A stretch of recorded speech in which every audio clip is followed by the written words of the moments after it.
오늘 새벽에 주시는 하나님 말씀은 요한계시록 1장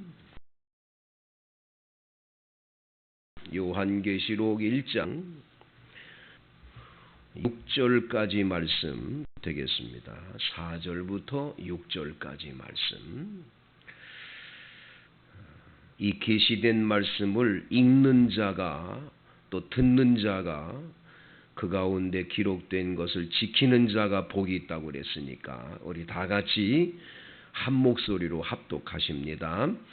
요한은 아시아에 있는 7교회에 편지하노니 이제도 계시고 전에도 계셨고 장차 오실 이와 그의 보좌 앞에 있는 7 영과 또 충성된 증인으로 죽은 자들 가운데에서 먼저 나시고 땅의 임금들의 머리가 되신 예수 그리스도로 말미암아 은혜와 평강이 너희에게 있기를 원하노라. 우리를 사랑하사 그의 피로 우리 죄에서 우리를 해방하시고 그의 아버지 하나님을 위하여 우리를 나라와 제사장으로 삼으신 그에게 영광과 능력이 세세토록 있기를 원하노라. 아멘. 할렐루야. 오늘도 은혜 주실 줄로 믿습니다. 오늘 성경 말씀에 보면 이 밤모섬에 지금 유배를 당해서 언제 세상을 떠날지 모르지만 거룩한 주일날 하나님 앞에 예배를 홀로 드리다가 주님께서 환상을 보여주면서 이렇게 계시의 말씀을 주었으니까 이걸 기록을 하라고, 그리고 그 기록된 편지를 오늘 4절 말씀에 보니까 아시아에 있는 7교회에 편지를 하라고 말씀을 하십니다. 오늘 성경 말씀 4절에 보면 예수님은 어떤 분이냐? 이제도 계시고 전에도 계셨고 장차 오실 이와 그의 보좌 앞에 있는 7 영과 또 충성된 증인으로 죽은 자들 가운데서 먼저 나시고 땅의 임금들의 머리가 되신 예수 그리스도로 말미암아 은혜와 평강이 너희에게 있기를 원하노라 하고 편지를 보내고 있는 것을 보게 돼요. 이번 다니엘 기도회의 주제가 뭐냐? 여러분, 교회를 사랑하는 자 형통하게 될 것이다. 형통하게 될 것이다.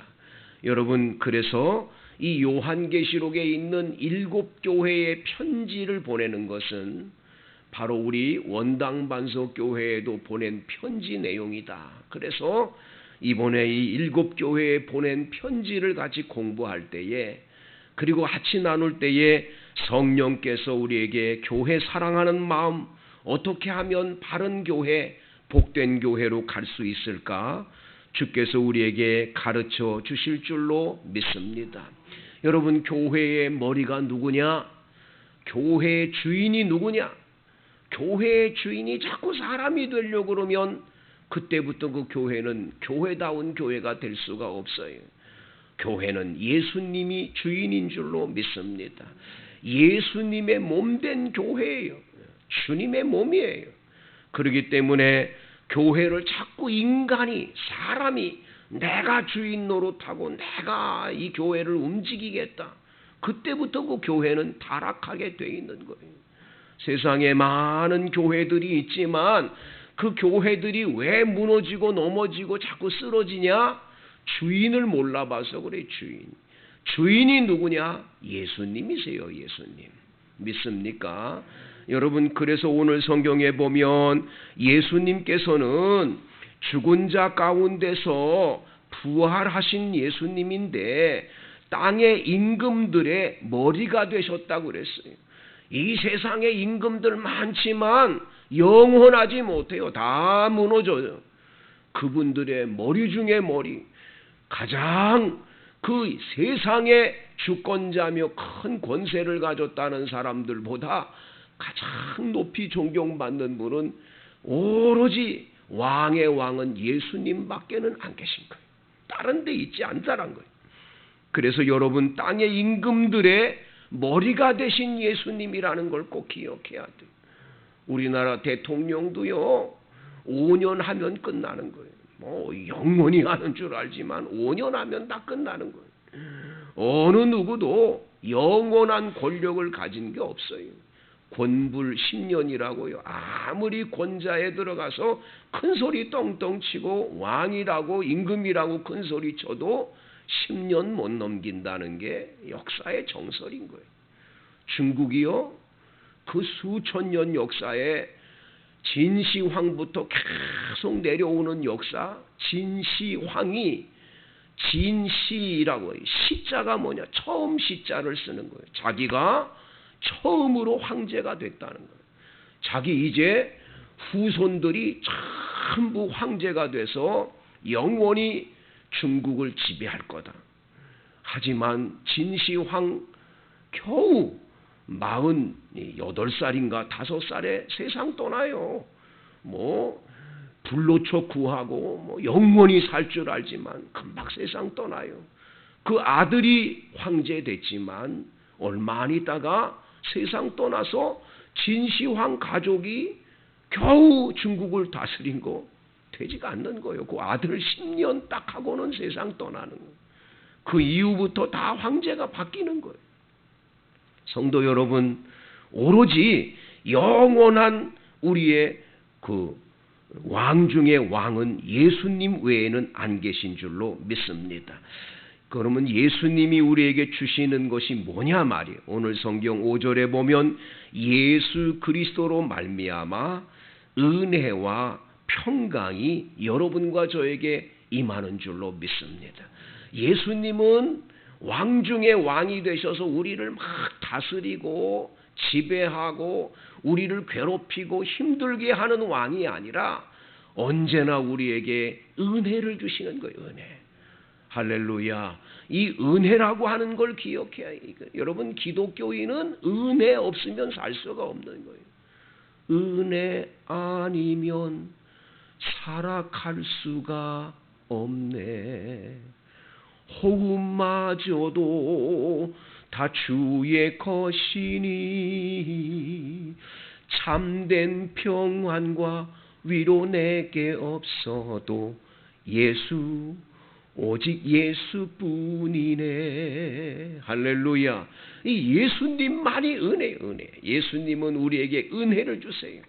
은혜라고 하는 말은 다시 한번 말씀드리지만 값없이 주시는 선물을 말해요.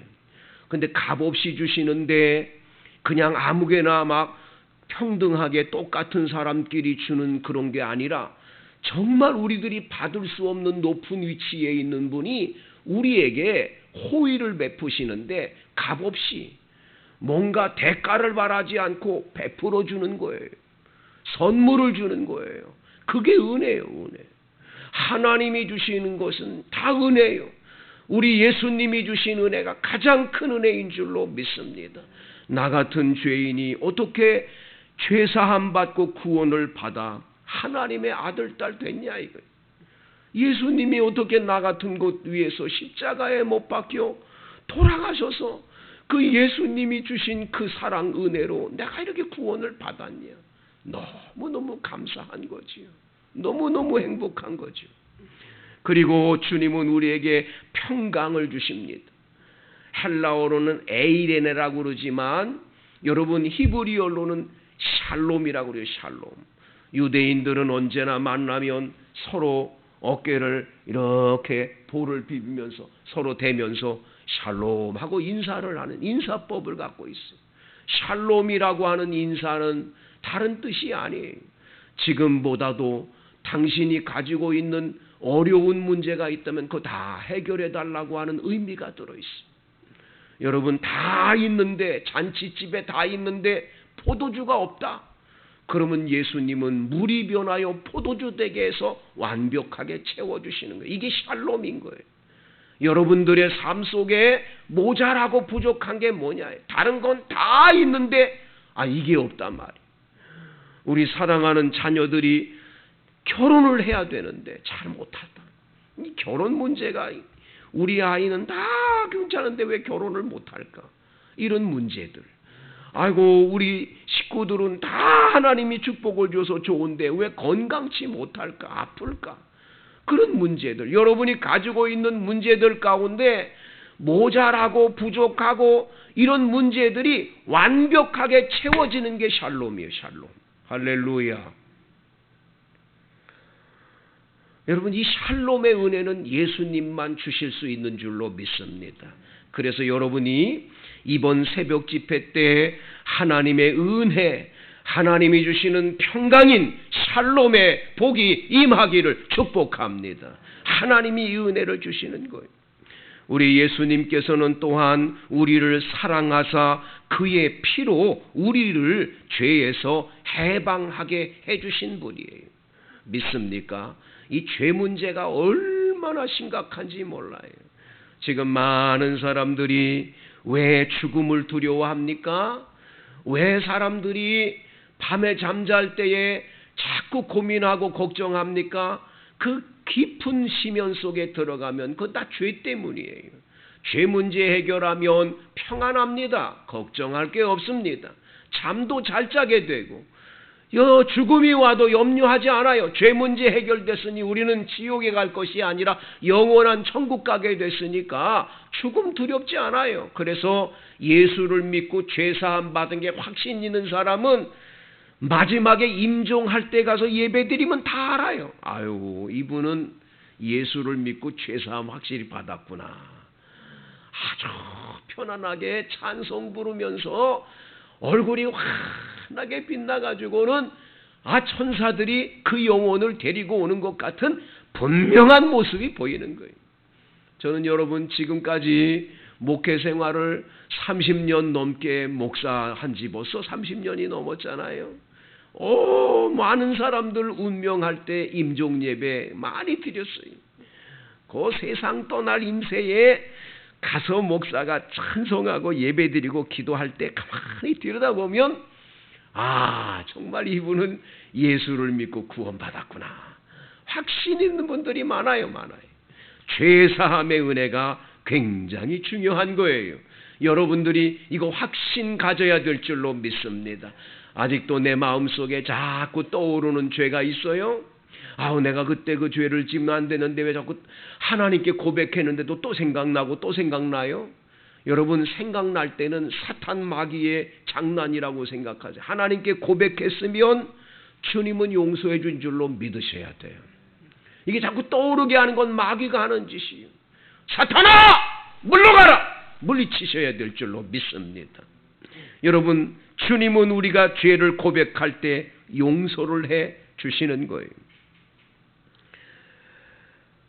유명한 미우라 아야코라고 하는 일본의 여류 작가가 있지요. 양치는 언덕이라고 하는 소설이 이분에 있는데 이 소설, 이 미우라 아야코 여사의 소설을 보면 나옴이라고 하는 주인공이 거기 나와요. 아버지가 목사님이세요. 아주 훌륭한 목사님이세요. 그런데 이 나오미는 동네에 아주 불량배면서 나쁜 짓을 많이 하고 이렇게 못쓸 짓을 하고 있는, 그래서 타락한, 그런데도 이 료요끼라고 하는 남자를 사랑해요.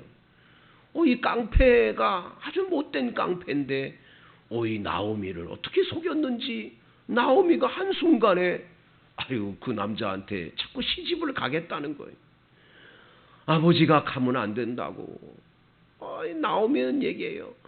아빠, 우리하고는 그 사람이 달라요. 그 사람은요 막힘이 없고 모든 것들을 보면 그냥 얼마나 이 사람은 멋진지 몰라요. 난 남자 중에 남자같이 보여서 이 남자한테 시집가 살겠다고. 목사님과 사모님이 그렇게 안 된다고 반대를 해도 끝까지 가는 거예요. 나중에 둘이 동거를 하러 가고 결혼도 안 하고 그냥 둘이 사는 거예요. 그런데 여러분, 이 나쁜 짓을 하는 남자가 변하기가 쉽지가 않잖아요. 3년 정도 살았는데 이 남자가 또 다른 여자 만나가지고 바람을 피우고 계속 나쁜 짓을 하니까 나오미는 도저히 어떻게 할 수가 없는 거예요. 너무 기가 막힌 거예요. 살다 나중에는 이젠 더 이상 살 수가 없다. 포기를 하고 집으로 갔어요.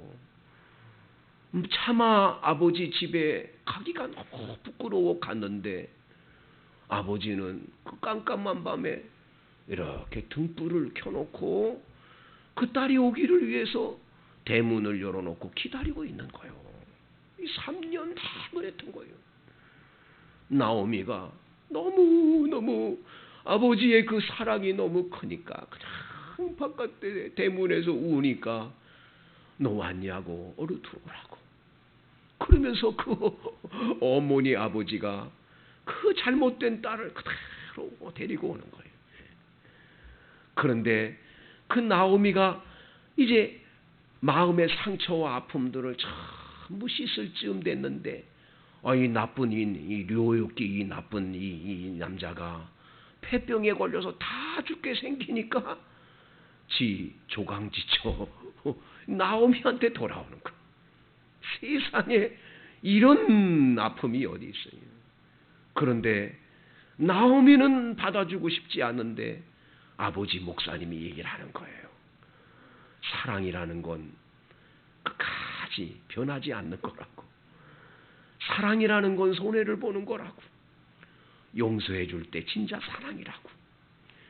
그 사위 류욕기 못된 놈인데 받아주는 거예요. 그래가지고 류욕기가 그때부터 폐병 걸려서 콜록콜록하고 계속 각혈하는데도 그냥 돌보는 거예요.